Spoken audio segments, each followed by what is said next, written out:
Hello and welcome everyone. If you are new here, I am Dr. Saroj Kumar Jha, currently an intern at Tribhuvan University Teaching Hospital, Institute of Medicine. And if you are new here, please consider subscribing the channel for more such contents. Today I will be discussing about history taking for beginners especially, because when you have completed basic science and go to clinical posting in third years, you are generally lost because you don't know how to take history and how to talk to patients, what to ask.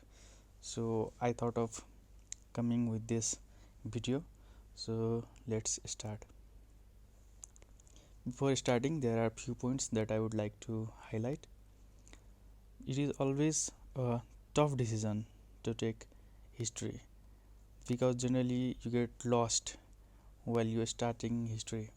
So history taking is an art that you should remember, and which can be developed only by taking history. And perfect history taking is a myth for beginners because you need to know all the possible differential diagnosis at first, which is rare. So it will be easier once you have studied about diseases. So I would suggest you to study McLeod's as well as Davidson at the same time, so that when you study about diseases, you know what symptoms the patient present with and how do you differentiate between your differentials. And you should never hesitate to ask anything to your patients, because the more you ask, the more they will give you the information and it will help you to reach to a diagnosis. You should always make a habit of talking to the patients. Also, one important point that you should, though you are a medical student or a junior doctor, you should always dress formally so that the patient get good vibe and trust you, which makes your life easier while eliciting history. Otherwise, the patient will not be in a comfort zone to give you history. Also, talking about books, there are generally two books that is recommended. One is McLeod's and another is Hutchison. I studied McLeod's and also Hutchison's, but mainly I studied McLeod. But both books are good. You can refer to any book. And this video is not a substitute to book. This video is just to stimulate you and give you some practical advice on taking history. So please refer to these books so that you would be more fluent in taking history. So there are few preliminaries before you start taking history. When you go near the patient, always greet the patient and also their relatives, because there you will ask questions to patient and also the relatives. So before asking question, you should always introduce yourself as a medical student and explain why you are there. Of course, tell them that you are here to know about their disease condition and you will ask them question. So take consent first. This is the most important part. Never jump to ask questions before taking consent. And also ask if they are free for about 15 to 20 minutes. Otherwise, there might be some times when you are in your middle of the history taking and the patient will have to go for ultrasonography or some other investigations. So always ask if they are free to give you history. And also make a habit of standing on the right side of patient. It is the standard practice. Also use language that is understandable by the patient and avoid jargons. When you are asking questions, never use medical terms. Use those words that are familiar to the patients. Also, always start with open-ended questions and ask directed questions at last. For example, if the patient is complaining of cough and if he or she tells you that it was productive cough, that means there was a sputum, you don't ask them whether the sputum was yellow in color, whether the sputum was rusty, because it will be a close-ended questions. But you should always ask open-ended questions. So you will ask what is the color of sputum? This is open-ended question, and if you ask him, was the sputum red or yellow, it will be a closed-ended question. So make a habit of asking open-ended questions so that the patient will give you more information and it will be easy for you. So now let's start with proper history taking. These are the 10 points or 10 components of a good history. You should take history on this format. So we have patient particulars, we have chief complaints, we have history of present illness, then we ask about past history, family history, nutrition history, immunization history, socio-economic history, personal history, and allergy history. So there are some special conditions. For example, if the patient is female, we should always ask about menstrual history. We should never forget to ask about menstrual history in a female patients. Also, especially when you are taking a history in gynecology or an obstetric department, you should include all these three history additionally, that is menstrual history, obstetric history, and contraceptive history. But when we are taking history in medicine department or surgery department, taking menstrual history only is enough. Also, in pediatric patients, there are two history that must be included in your history paper, that is the birth history and developmental history. Inside birth history, we should take antenatal history, internatal history, and postnatal history. We will talk about this in the coming slides. So the first component of history is patient particulars. So after you greet the patient, take consent, and do all the preliminary things, you note down the bed number. You ask the name of the patient, their age, especially in pediatric groups. You ask date of birth so that you don't over calculate or under calculate the age.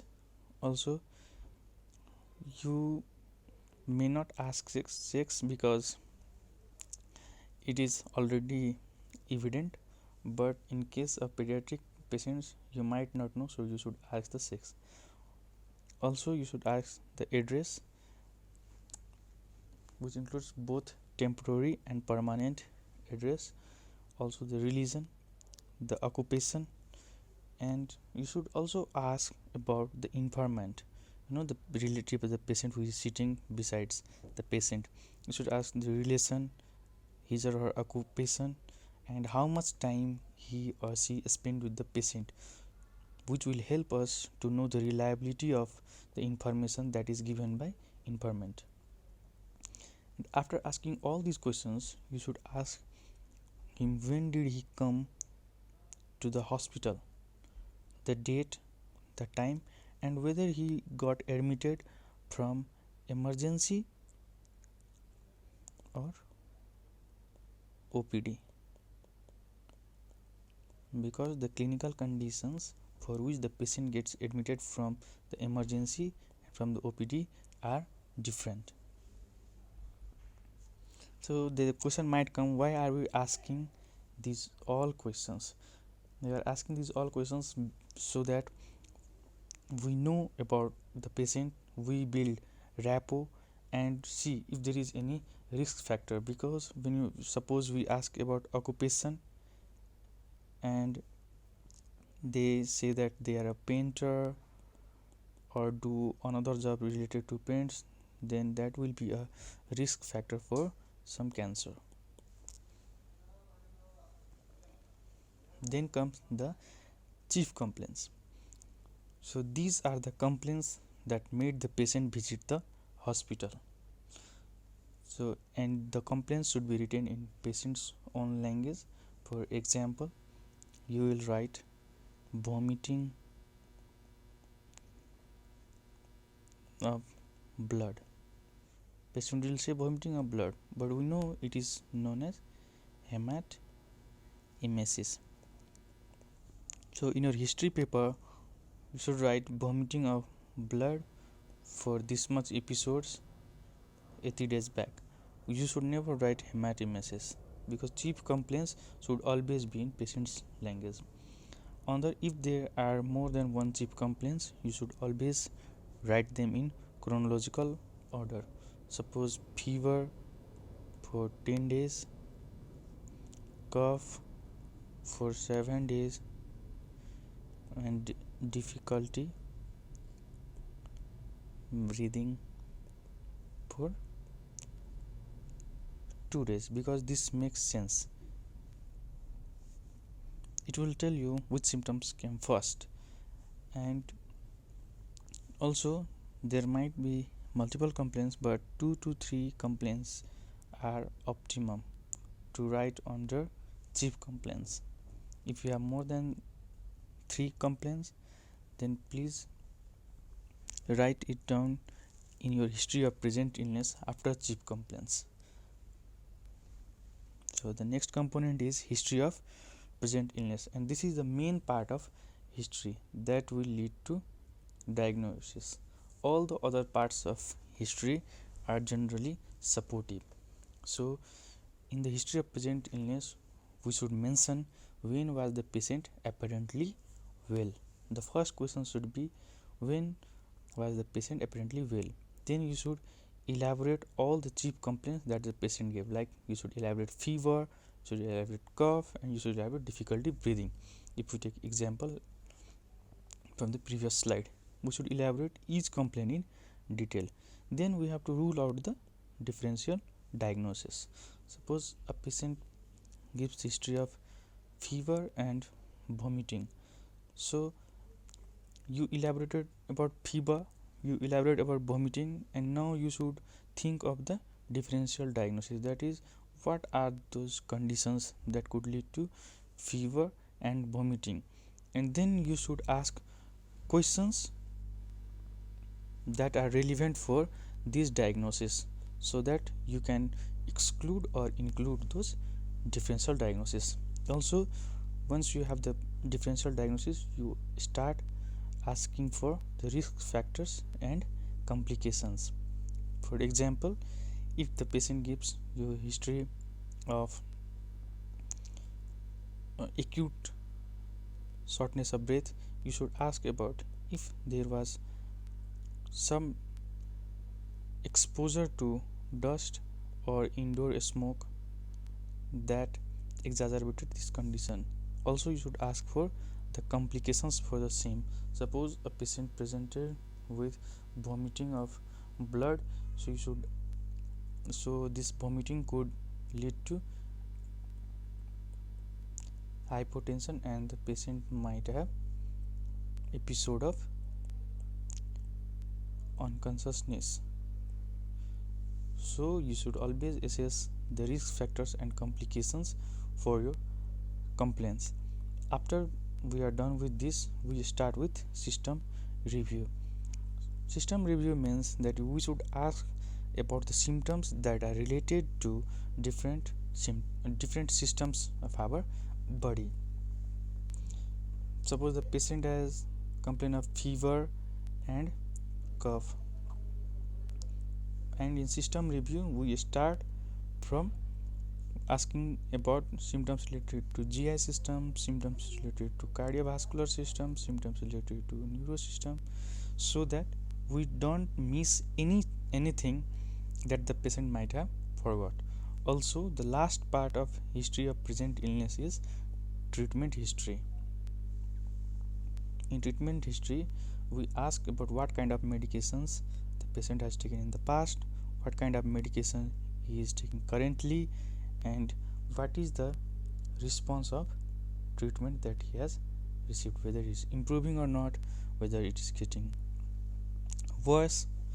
So this is all about history of present illness. We will talk about system review in the later part of our video, and also on the elaboration of chief complaints we will have different slides after a while.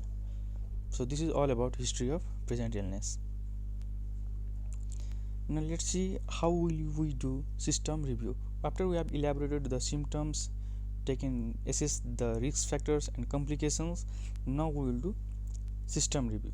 So we will first review the system which seems affected. So if the patient comes with cough and shortness of breath, we will first ask the symptoms pertaining to respiratory system. If the patient comes with complaint of vomiting, abdominal pain, then we will first review his GI and hepatobiliary system, and then we can go to other systems. So the system that needs to be reviewed are for general complaints, for respiratory system, cardiovascular system, gastrointestinal and hepatobiliary system, genitourinary systems, neuro system and endocrine system. So let's see this side by side.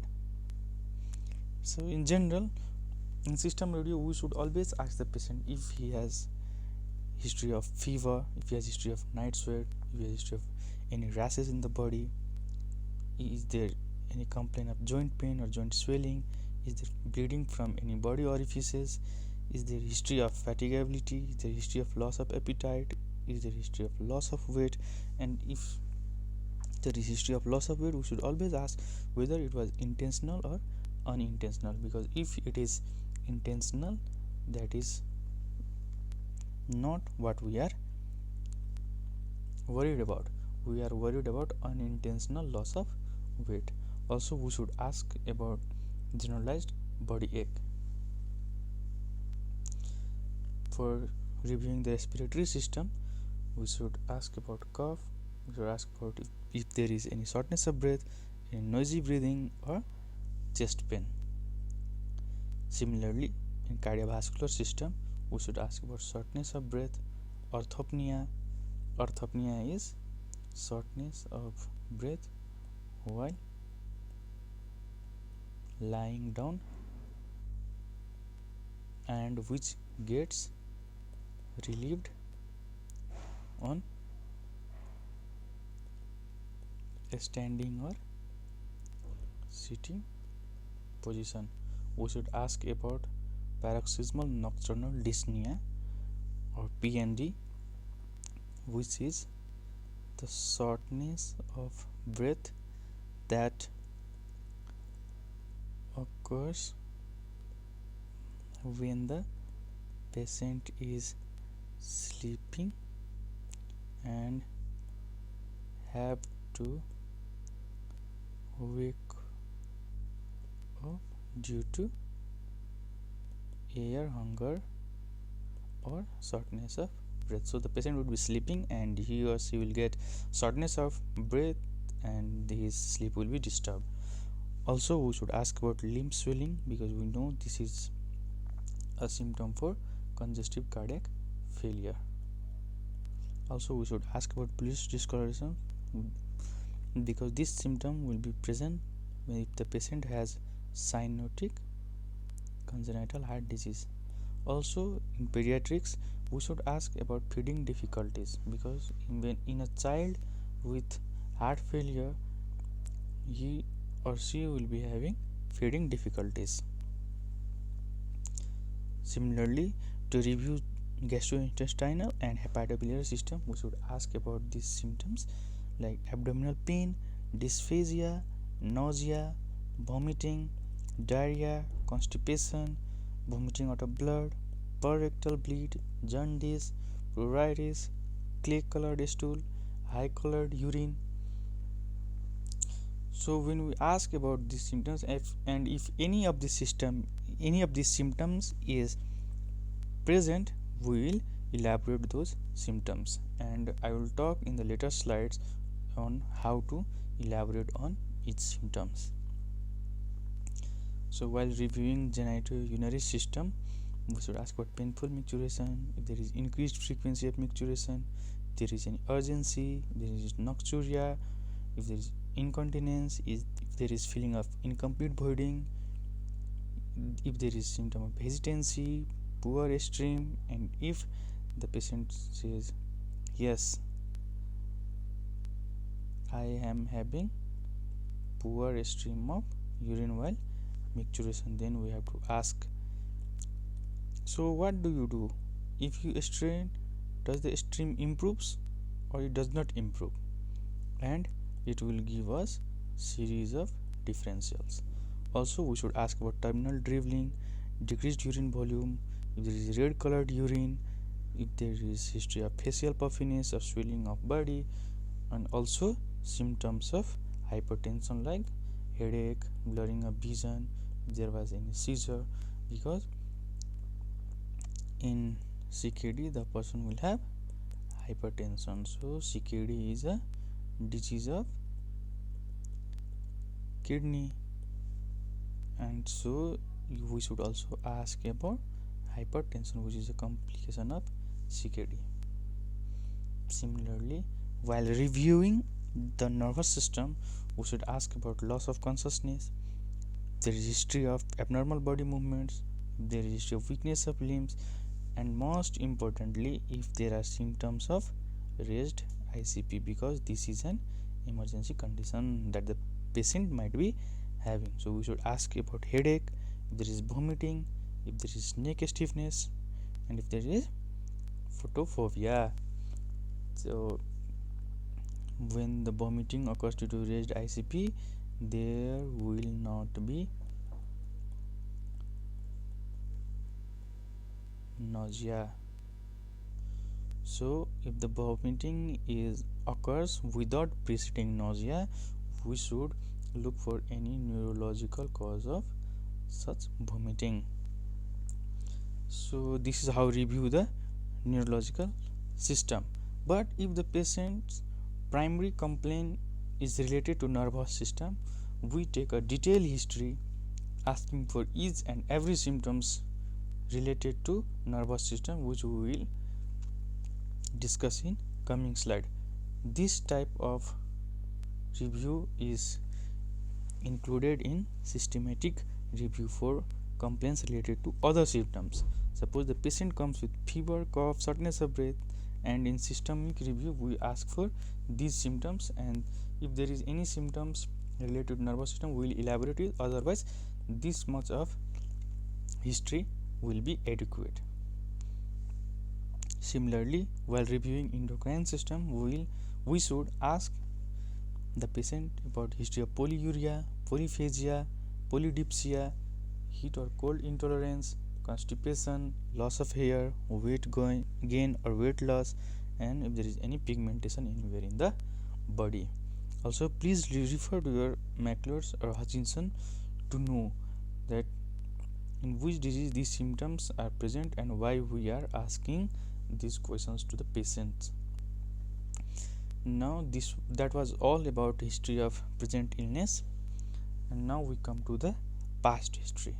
In the past history, it includes past medical history, past surgical history, and past psychiatric history. In the past medical history, we should ask the patient, was there similar episodes in the past? That means if a patient presents with shortness of breath, we should ask if he or she had episodes of shortness of breath in the past. If the patient says yes, then we should ask when was it present, so that we will know that the same problem might have recurred or this present condition is an exacerbation of the past problem. Also, we should ask if there were similar episodes in the past, what was the diagnosis and how was it treated. Also, we should always ask about past history of hypertension. If the patient is having hypertension, if the patient is having diabetes, if the patient had pulmonary tuberculosis, if the patient had thyroid disorders, because if there is history of suppose diabetes mellitus, if there is history of hypertension and the patient is presenting with any kidney problem, then we know that this kidney problem could be due to hypertension or could be due to diabetes, like hypertensive nephropathy and diabetic nephropathy. Also, in the past surgical history, we should ask about if there was any surgeries that were done in the past, and if the patient replies yes, then we should ask when was it done and for what indication, because this becomes especially important in the following case: if the patient presents with constipation and swelling of abdomen, and you ask was there any surgery done in the past, and if the patient says yes, I underwent abdominal surgery for this indication, then you might think, okay, so this constipation and abdominal swelling could be due to bowel obstruction, because the bowel obstruction could be caused by adhesions, which could be complications of the past surgery. Also, we should ask about the past psychiatric history. By asking psychiatric history, you should ask if he is taking any other medications related to his mental illness, and what is the type of illness, what was the symptoms of the illness, and what medications is he on. So this is all about the past history. Similarly, in family history, we should ask about the structure of the family, that is whether it is nuclear, whether it is joint, or it is extended, the total number of members of the family, and if anyone else in the family is having similar problem. We should also make a family tree of 3 generations to know if the disease is hereditary or not. Also, we should ask about the age of parents at birth, and also the history of consanguinity in the family. Most important, we must ask the history of diabetes mellitus, hypertension, pulmonary tuberculosis, or any other communicable diseases in the family. Also, we should ask about recent deaths in the family and their cause. Similarly, we should also take nutrition history. This is particularly important in pediatrics. While you are taking nutrition history, we should ask about 24-hour calorie recall. We should ask the patient what did he eat in the last 24 hours, and note down everything that the patient tells, and then we open up the calorie chart and see what was the total calorie intake in the last 24 hours, and then match it up with the published data to know if the patient is taking adequate amount of calorie or not. Similarly, immunization history is also important. We should ask the patient whether he or she was immunized as per the EPI schedule, that is the national schedule, whether he or she had taken all the immunization shots or not, and also if he or she has taken any additional vaccine. For example, if there is a patient of COPD, he might be taking the vaccines of pneumococcus and also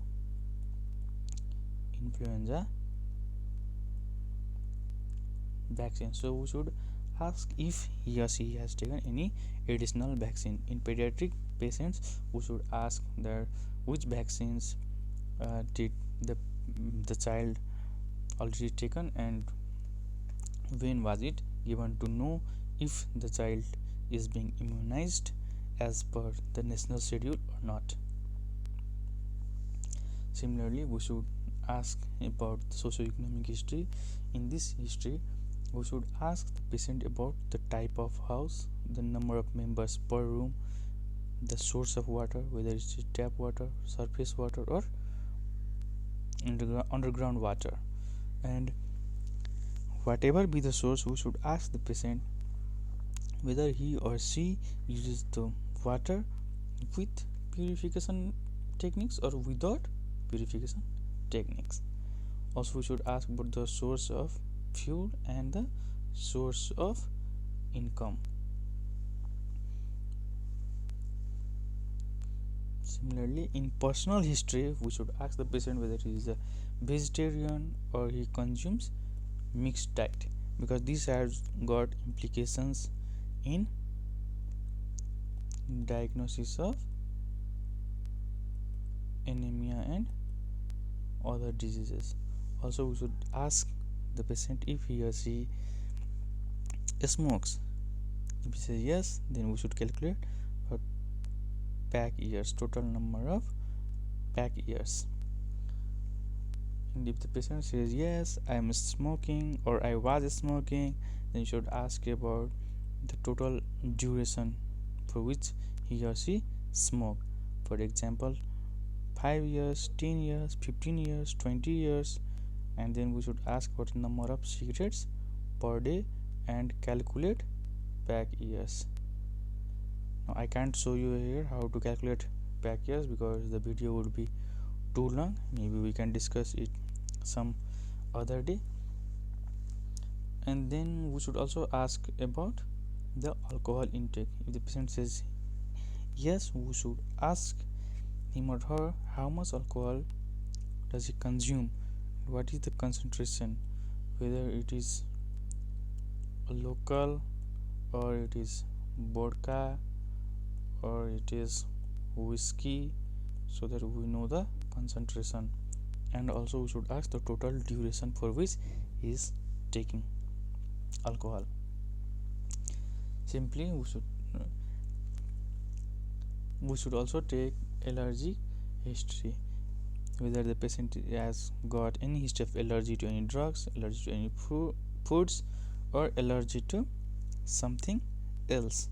If the patient says yes, then we must elaborate what are the manifestations that the patient gets when there is allergy, and also about the particular drug or foods which incite allergy in the patient. And we should also ask when was the last time of allergic manifestation. So this was all about the components of history.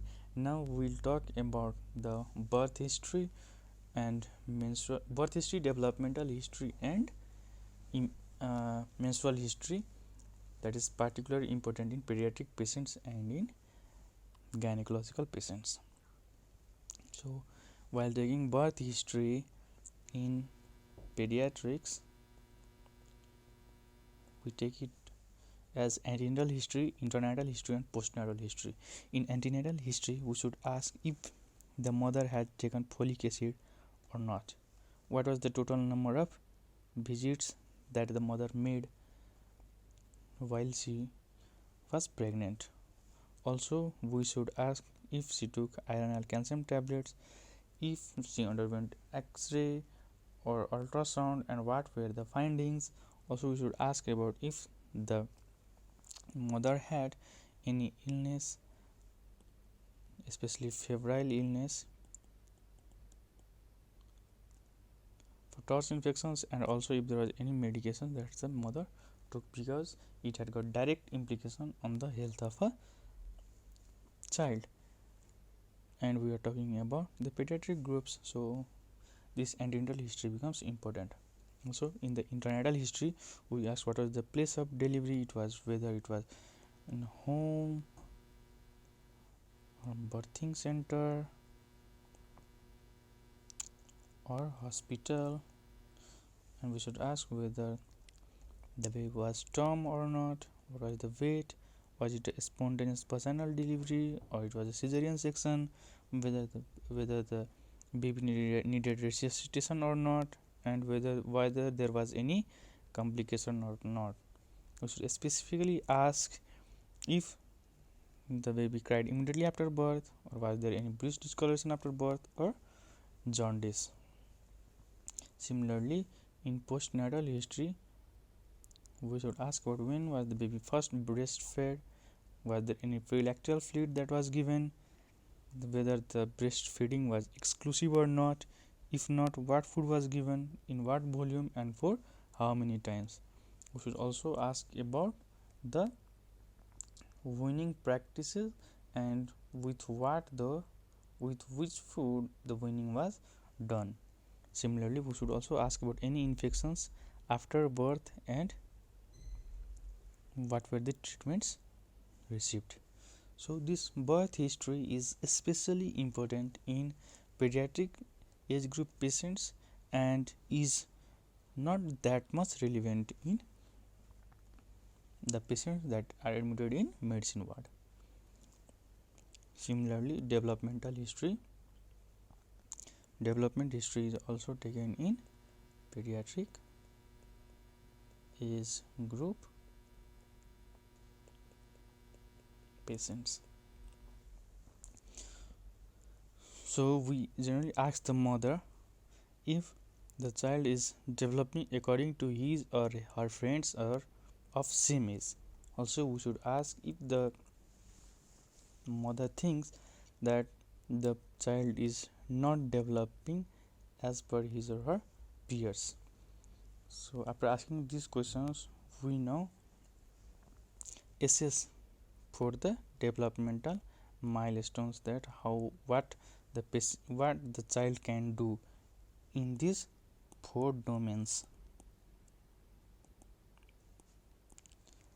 And so after we ask what the child can do, we compare it with the normal activity of the same age group child and then compare, and then we know whether there is a delay in development or the development is adequate for the particular child. Similarly, menstrual history. This is a shortcut menstrual history that we take in medicine patient, but even we are posted in gynae or obs department, we take this menstrual history, obstetric history and contraceptive history in detail. But when we are posted in medicine, surgery or pediatrics department, this much of menstrual history will suffice. We should ask about the age of menarche, that is start of menstrual bleed. Then we should also ask about when was the last menstrual bleed. Also we should ask about the duration of each cycle. Also we should ask about the number of flow days, that is when the bleeding starts, for how many days does it continue. Then we should ask about the number of pads that she changes per day. This will give us a rough estimate of the blood loss in menstrual flow. Also we should ask if there are any clots in the menstrual flow and whether or not the menstrual flow is painful. Okay, so we should ask these questions in the menstrual history if the patient is female, obviously. Now this is the main part where we will elaborate the symptoms. In the history of present illness, we had a section called elaboration of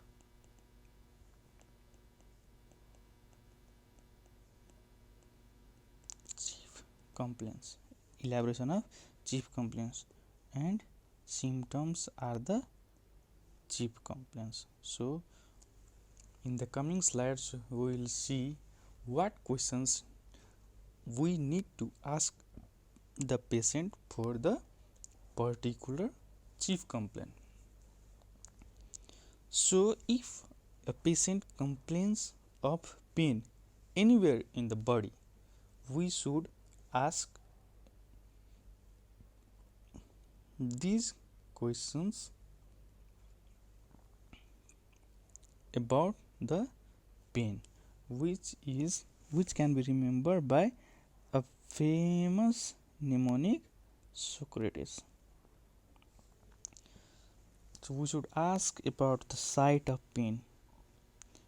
That means where is the pain. We should ask about onset, whether the pain started suddenly or it started insidiously, because we have got different set of differentials for different onset of pain. We should ask about the character of pain. Sometimes it will be pricking type. For example, pleuritic pain is pricking type. Sometimes it will be burning type of pain. The patient will say that it feels as if something is burning in the stomach. So that will be of acid peptic disease. Someone will say I am having crushing type of chest pain. So we should suspect whether it is myocardial ischemia. And then we should ask about the radiation of pain, whether the pain is radiating to other structures or not. For example, the abdominal pain may be radiated to back, and that might suggest us about acute pancreatitis. Also, the pain of myocardial infarction radiates towards the neck, jaw, and left arm. Also, we should ask about any other associated symptoms related to pain. Also, we should ask about the timing of pain, that is, what is the total duration of pain, what is the relationship to food intake, especially if the patient is having abdominal pain. We should ask about the exacerbating and relieving factors of pain. So relieving factors are mainly rest and medications, and we should ask about any exacerbating factors, whether the movement of body causes severe pain, or are there any other factors that exacerbate the pain. Also, we should ask about the severity of pain. We can simply ask him if the pain is too severe to disturb the sleep or not. So this is how we elaborate on pain. The pain might be chest pain, limb pain, abdominal pain, and so on. Similarly, if a patient presents with fever, we should ask about the duration, whether, and also about the if there is evening rise, because evening rise of temperature is suggestive of tuberculosis and some other diseases. Also, we should ask about the character of fever. The patient will get different types of fever. For example, in malaria, the patient might get tertian type of fever, quaternary type of fever. So we should know about the type of fever that the patient is having, and also the fever free interval between fever intervals. Also, we should ask what was the maximum temperature that the patient had recorded. Also, we should ask about if there was any chills, if there was any rigors. Chills means cold and rigors means shivering. We should also ask if there was associated sweating associated with fever, and also about if there was any headache or not. And then we should ask if the fever got relieved by medications or not.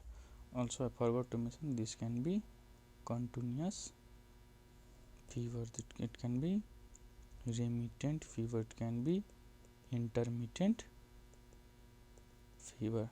So please read about fever from McLeod's or Hutchison. But the basic questions that we are going to ask on fever are this. Similarly, if the patient has presented with the complaints of cough, we should ask about the duration of cough. For example, if you talk about few hours and the patient might have aspirated some foreign body, or it could be pneumothorax. If it is less than 1 week duration, it could be common cold, pneumonia, acute exacerbation of asthma, and if the cough has persisted for about approximately 2 months, it could be due to tuberculosis, it could be due to COPD. The next question we should ask about the onset of cough, whether it was sudden onset or it was an insidious onset. Also, we should ask about the character of cough. If it was barking type, it could be to sore throat. If it is of whooping type, then it could be due to whooping cough. So whooping is prolonged coughing turning blue, and the patient may vomit followed by deep inspiration. And then another is staccato type of cough, which is seen with chlamydial infection. Similarly, for cough, we should ask about the postural variation, whether the cough increases while lying on the left side or on the right side. It provides us information about the laterality of the pathology, because sleeping on affected side reduces the cough. Suppose the patient has a pathology on left side, so if the patient sleeps on the left lateral position, there will be less cough, and if the patient will sleep on the right lateral position, the patient will have more cough. Also, we should ask about the diurnal variation of cough, that whether the cough is more at night or during early morning. Also, we should ask about aggravating factors and relieving factors for cough. For example, the cough might be exacerbated by cold or dust or exercise and relieved by drugs and some home remedies, and these things should be mentioned in the history chart. Also, if the patient has presented with cough, we should always ask if the cough is associated with sputum production or not. So if there is no sputum production, it will be non-productive cough, and if there is sputum production, it will be productive cough. So if the cough is non-productive, it might be due to pneumonia, asthma, whooping cough, some drugs induced cough, pneumothorax, pleural effusion, and if there is sputum production, it could be due to pneumonia, bronchiectasis, tuberculosis, sometimes common cold, lung abscess. And if there is history of sputum production, that is, if the cough is productive, we should elaborate on the sputum. So first of all, we should ask the color of sputum, which could be white, yellow, green, brown, red, pink, and according to the color of sputum, our differential diagnosis will vary. For example, if the patient says that the color of sputum was brown, that we know that the pneumonia could be due to Streptococcus pneumoniae. So if it was red, then we know that the cause could be TB or paragangliomatosis or bronchial adenoma or vaginal granulomatosis. And if it is pink, we know that the cause of the sputum production could be pulmonary edema. So the important thing is that we should ask about color of sputum. Similarly, we should ask about the amount of sputum, whether it was copious or small, because the diagnosis will be different. Also, we should ask about the smell of the cough, and similarly consistency, whether it was viscid or it was watery. Similarly, patient might complain of hemoptysis, that is, patient will say that when I cough, blood comes out. So we should ask about the amount of blood, if there is any clots or not, how often does this hemoptysis occurs, whether it is only blood that comes out while coughing or that is blood mixed with sputum.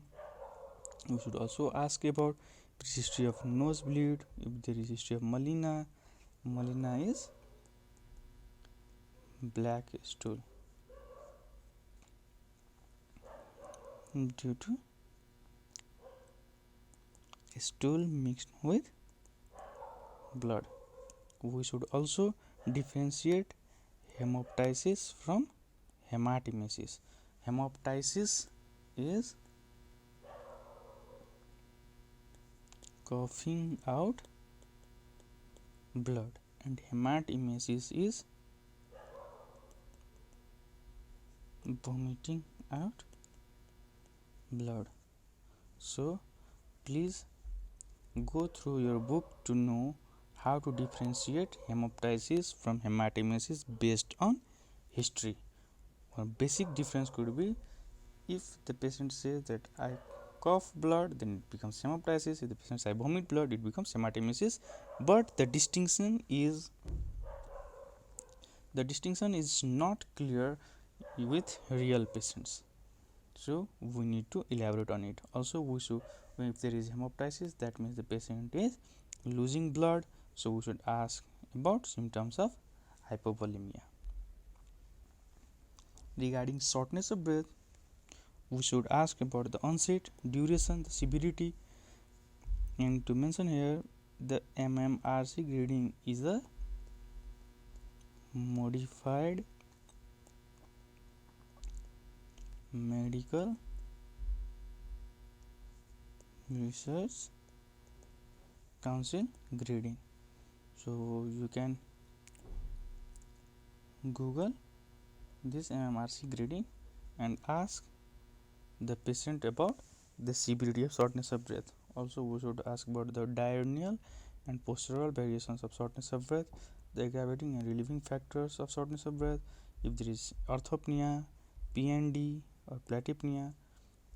I have already discussed about orthopnea and PND, and platypnea is when the patient gets shortness of breath when sitting, and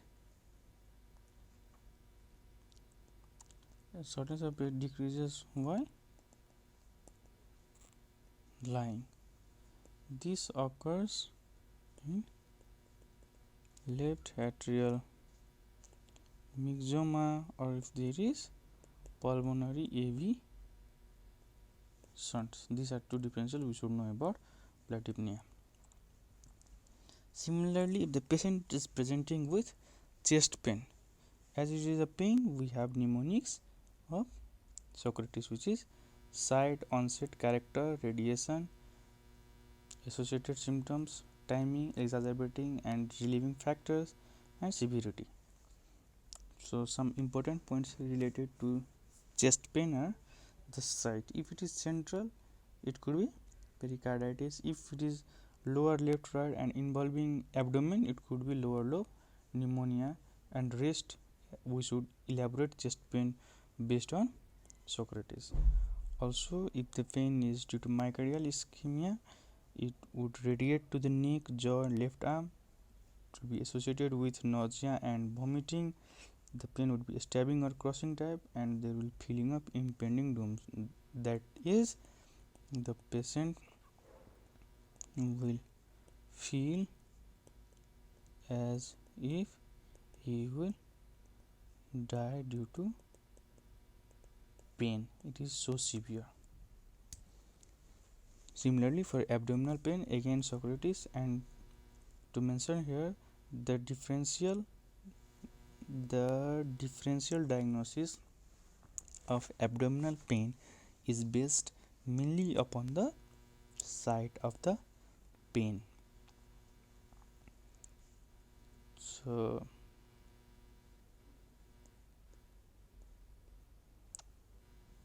there are 9 regions of abdomen, like epigastric region, right hypochondriac, left hypochondriac. This is the periumbilical area. This is the left lumbar. This is the right lumbar. This is the right iliac region. This is a hypogastric region. This is a left iliac region. So you should ask the patient about the site of abdominal pain. Also, not to forget, we should ask about the nature of abdominal pain, whether it is colicky or non-colicky. In colicky pain, the patient will say that the pain increases at certain interval, but in non-colicky pain, the patient will say that the pain is of same intensity. The patient says that the pain is colicky in nature, or the patient says that it increases and then it remains decreased for certain time and it again increases, we should know that this type of colicky pain is arising from tubular structures. For example, ureter and like biliary tree, and sometimes intestinal obstruction, because these tubular structures has got inherent property of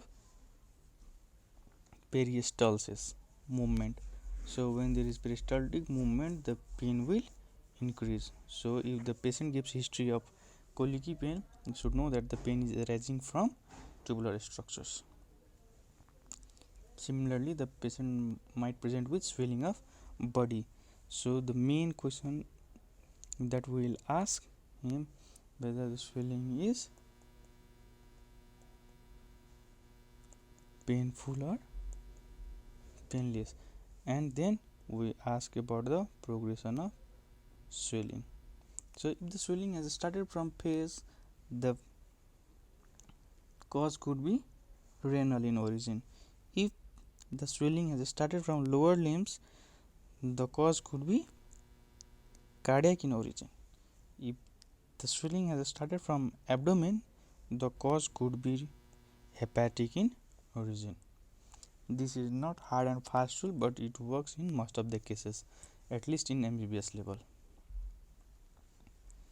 So the patient might come with complaint of abdominal distension. So we should ask whether the distension is painless or painful. We remember the causes of abdominal distension by mnemonics 6F. Okay, so the abdominal distension could be due to accumulation of fluid, accumulation of fat, accumulation of feces, accumulation of flatus, and if there is fetus or there is fetal growth, that is malignancy. So if the patient complains of abdominal distension, we should ask questions to differentiate between these causes. For example, we will ask him if he has got constipation. If he says yes, then the cause could be feces or flatus. If the patient says there is decrease in weight, decrease in appetite, then we know it could be due to malignancy. When we ask the patient about LMP and say that she is pregnant, then it becomes fetus. And then when you ask the abdominal distension had progressed to lower limbs, then you know that the fluid is causing the abdominal distension. Okay, so this is how we ask questions to differentiate the cause of abdominal distension. Similarly, the patient may present with abnormal bowel habit, that is diarrhea or constipation. The patient is presenting with diarrhea, we should ask the volume of each episode of defecation. If it is very high, then we know that the cause is secretory or osmotic diarrhea, and then we know that the causes of secretory and osmotic diarrhea, and we take our diagnosis on that line. We should also ask if the stool is greasy or pale or floats in water, if there is any blood present or not in the stool. Similarly, is the patient presenting with constipation, we should ask about the duration of constipation, and we should ask the patient whether there is difficulty passing of stool only, or it is also the flatus that is not being passed. Okay, so in complete bowel obstruction, the flatus will also not pass. Also, we should ask if there is any associated abdominal pain, or there is vomiting or abdominal distension when the patient is presenting with history of constipation. Similarly, the patient might present with vomiting. So when the patient is presenting with vomiting, we should ask him or her if there is preceding nausea or not.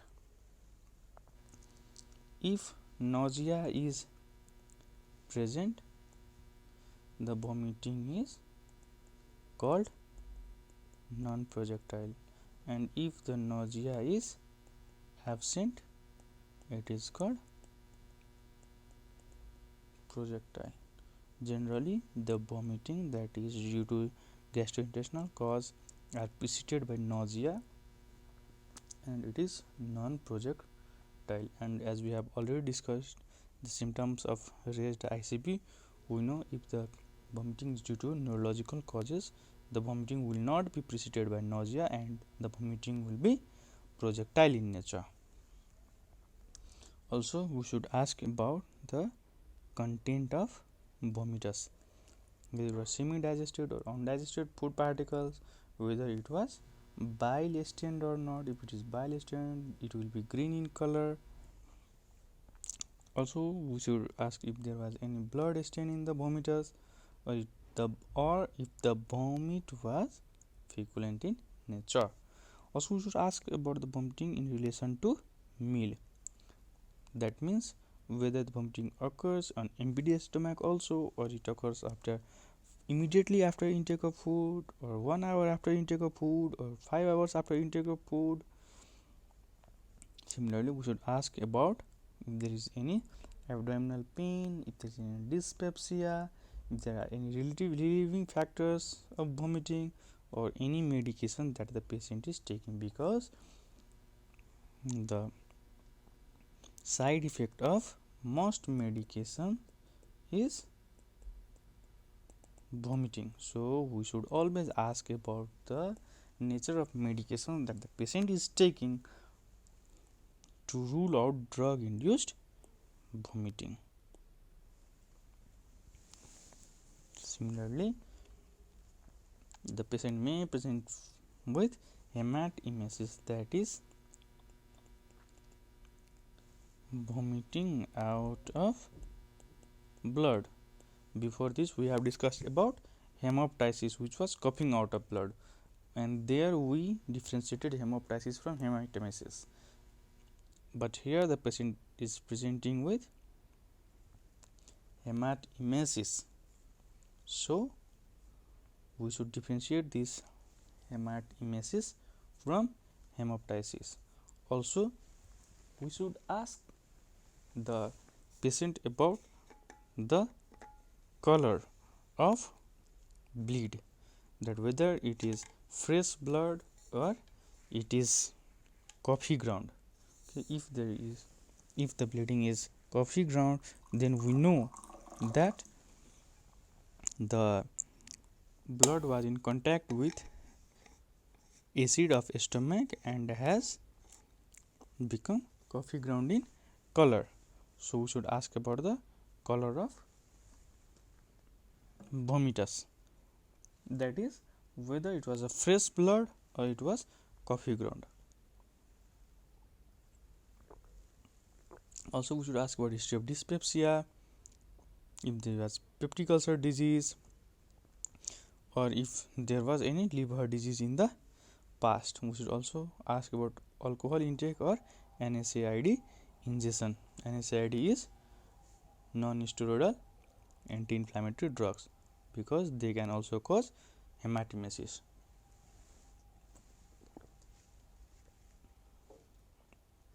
Also we should ask about the history of intense vomiting.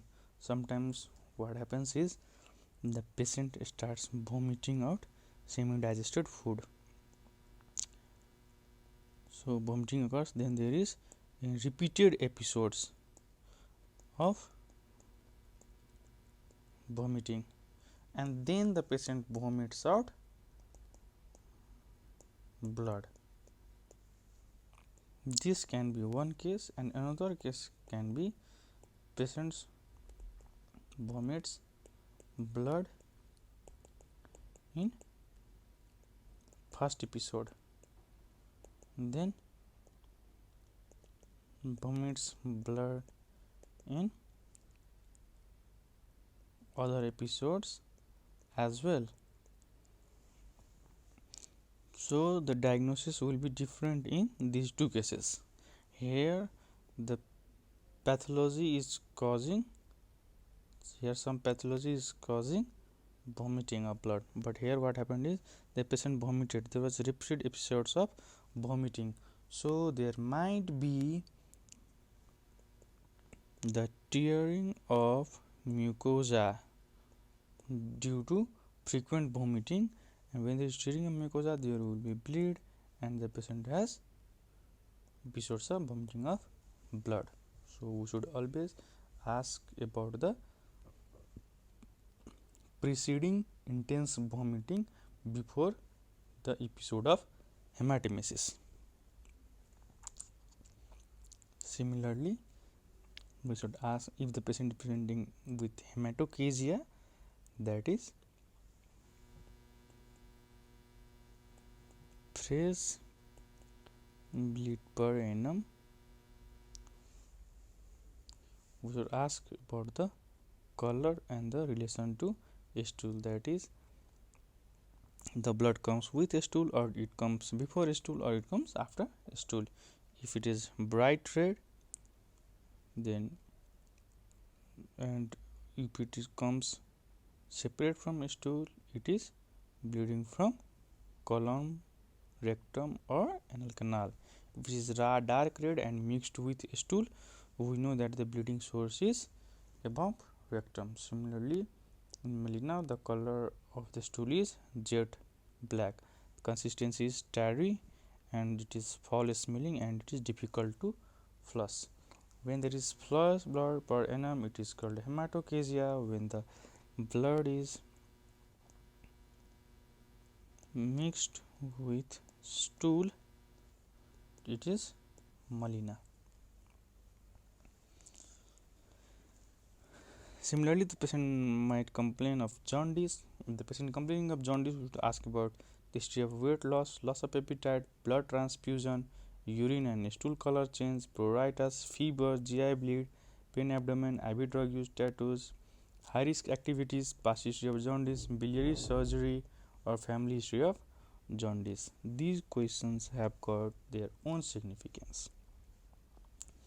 For example, if there is weight loss and loss of appetite, we know that the cause of jaundice is, or it could be malignancy. If there is blood transfusion, we can know that it could be due to hemolytic anemia. If there is urine and stool color change, we know it could be obstructive jaundice. If there is IV drug use, we know that it jaundice could be due to chronic hepatitis. Okay, because this hepatitis virus gets transmitted through IV drug abuse or use. Also in high risk activities, also if there is past history of jaundice, we know that there must be some conditions that has occurred in the past which cause jaundice, and the patient is presenting with jaundice again. That means the patient might have got the similar problem this time as well. And if there is family history of jaundice, we know that the cause of this jaundice could be hereditary in nature. Similarly, the patient might present with heartburn. In that case, we should differentiate it from cardiac pain. The heartburn has burning quality, it radiates upward, it is associated with acid reflux. The patient will complain that the sour fluid comes into mouth, and heartburn usually occurs on lying flat or bending forward. And we should ask about the heartburn relationship with food intake, whether it increases or decreases with food intake. Similarly, the patient might present with dysphagia or orinophagia. We should know that dysphagia is difficulty swallowing and odynophagia is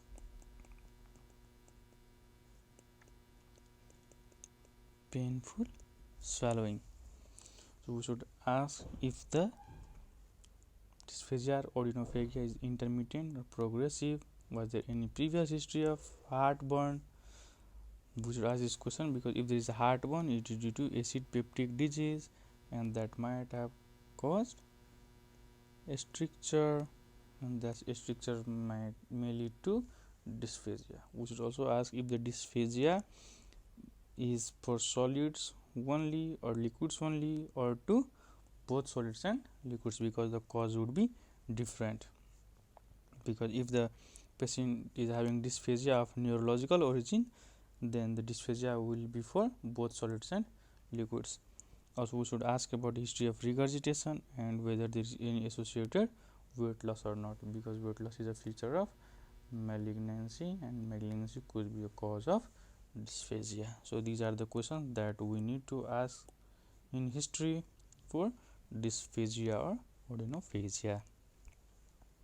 Now, if the patient is complaining of reddish urine, then we should ask whether the act of micturition is painless or painful. We should also ask if it is continuous or intermittent. Also, we should ask about the timing of red urine with act of micturition. Suppose a patient is micturating and this is the total duration. Sometimes patient might complain that the urine is red only for initial few seconds. So that times the cause of reddish urine could be due to urethral causes. Or the patient might say that the urine is reddish only during final few seconds. That could be due to bladder cause. And sometimes patient would tell that the red urine is from initiation of micturition to ending of micturition, and at that time we know that the cause of reddish urine could be renal or kidney origin. Now here comes the neurological system review. So we have already discussed the system review of nervous system previously. So that review should be done when the chief complaints are pertaining to other symptoms. But if the chief complaints are pertaining to neurology system in particular, then we should review the nervous system, as we will discuss now onwards. Suppose the chief complaint of the patient is inability to move left lower limb and left upper limb. That means his chief complaint is related to nervous system, so we should review the nervous system in detail. But if the patient is complaining of fever, cough, shortness of breath, vomiting of blood, then we know that the cause might not be due to nervous system, and we review the nervous system in shortcut way as we have discussed already. So suppose the complaint is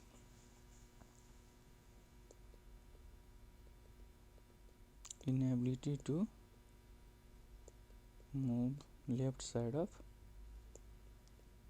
body for 2 days. So we know that the cause could be related to nervous system. So we review the neurological system in a detailed way. So we should ask about these symptoms to the patient. We should ask about headache, whether the patient is having headache, whether the patient had vomiting, and if you remember from previous slides, the vomiting is of neurological origin. It will not be preceded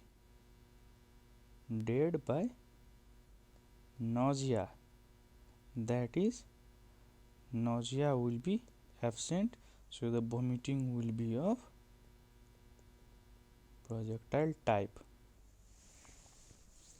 Also, we should ask about abnormal body movement, that could mean seizure.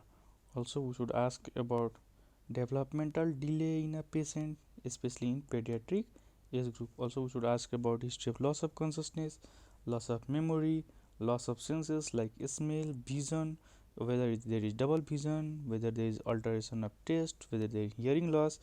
Also, we should ask about if there is any speech problem, whether there is any difficulty in swallowing, whether there is difficulty in turning head, whether his neck movements are stiff or restricted, whether there is photophobia or phonophobia, whether there is a history of abnormal gait or purposeless movements, for example chorea, for example hemibalismus. We should ask about it if there is any change in behavior, for example increased aggressiveness, whether there is weakness of body parts, whether there is subnormal intelligence, whether there is altered sensation, whether there is paresthesia or history of tingling sensation, whether there is dysfunction of bowel and bladder, for example in urinary or fecal incontinence, that the patient cannot hold his or her urine or stool. Also, we should ask about the history of dizziness, that lightheadedness, or there any history of vertigo. Basically, we will ask about all the symptoms so that we know what are the problems that the patient is facing, so that we know what kind of problem the patient is having. Also, since we are doing a detailed neurological system review in our history only, we should ask these questions always as well. We should ask the patient party about what is the mood of the patient. We will also assess this mood in examination, but this today we are talking about history only. So we will ask about the mood. We should ask about the handedness of the patient, whether the patient is left-handed or right-handed, so that we come to know that which part of brain is dominant. We should also ask about history of any abnormal posture or gait. We should ask about stiffness. We should know carotid bruise cannot be asked in the history. This is wrong. Also, we will ask about if there was any asymmetry in the face, or there was lack of facial expression, or there was deviation of angle of mouth, that happens in Bell's palsy. Also, we will ask about any changes in speech and language, whether the patient has dysarthria or the patient has dysphagia. That means we will ask patient if the patient can't speak after the problem has started, or the patient can't understand the command given by their relatives with dysarthria, that is difficulty in articulation. Also, then we will ask about the symptoms pertaining to cranial nerves dysfunction. For example, we should ask about if there is any changes in vision, if there is problem with in mastication, if there is abnormal eye movements, if there is history of diplopia, that is a patient is seeing two objects but there is only one in reality. We should ask about hearing loss, vertigo, dysphagia, dysphonia, regurgitation history, decreased power of tongue, that is the patient can mix and chew food or can't mix or chew food because of loss of power of tongue. So this will review our symptoms pertaining to cranial nerves. Also, for neurological system review including motor function, we should ask if there is history of weakness of limbs or the hands can't go above head level, that means we know that there is decrease in power of hands. We should ask him if there is difficulty in combing hair, if there is slipping of footwear, if there is difficulty in standing up from sitting position, or if there is difficulty in climbing stairs, or if there is involuntary and abnormal movements. So these are the questions we should ask to assess for symptoms pertaining to motor function. Similarly, for symptoms of sensory function, we should ask about if there is any history of numbness, if there is any history of tingling sensation, if there is any history of incontinence, if there is history of retention of urine and feces. Also, we should ask about meningeal symptoms like if there is any headache, if there is vomiting, and in children we should ask if there is any bulging frontanel. So these are the questions that we should ask in the history while reviewing neurological system. So thank you so much for being till this point. I hope this has given you a insight of how to take history. If you haven't remember anything, I request you to watch this video again and note down the points in your history taking paper and take it with you while you go to take history the next time, and it will definitely help you. So if you like this video and you think that this video might help you, then consider liking this video. And if you are new to my channel and want to see more such videos, then please subscribe my channel and also share this video among your friends so that it will help them to take history. And if you have any doubts and or anything that you want me to cover in my next video, make sure you comment it down. I will be coming with these type of videos regularly. So for now, thank you so much and stay safe. I hope this video had helped you.